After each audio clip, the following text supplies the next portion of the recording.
Hello, it's DIY Guy 123 here again. Today I'm going to be talking to you about how to get culvert that's got a male on one end and female on the other end to fit together. Seems like it should just be a manageable task, but when they get to be this size, I don't know what that is, maybe 18 inches inside diameter. When they get to be that size, it's really quite a job to get them to fit one inside the other. And especially these ones are not new. They were dug up from another location. And on the ends they got nicked here and there, so there's the male end, of course, but the female end here is, as you can see, it's wider and then it tapers smaller to the normal inside diameter in there. And the male end obviously goes inside of there, and of course around the male end it's got this little rubber seal.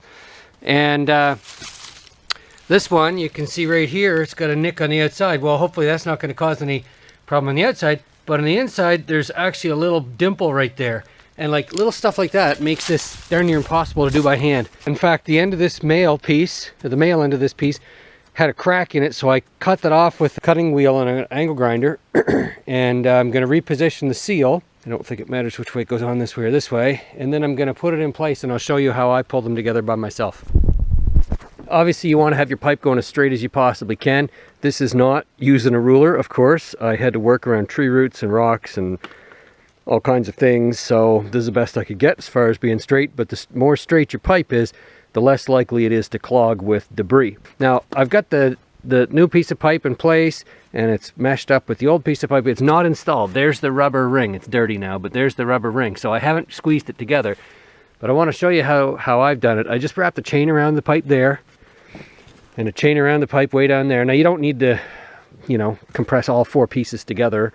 You're going to do one at a time, and so I guess you could move, but it's just easier for me to leave that one chain tied around the very end, and it keeps them all together, and so it's all good. And you see my 2-ton come along right here, and really it's as simple as cranking that in. Now I'm not going to do it because I'm standing on a rock right here that is screwing up the trajectory of my inlet. So my inlet is a foot higher than I want it to be, and I want this rock to be not here.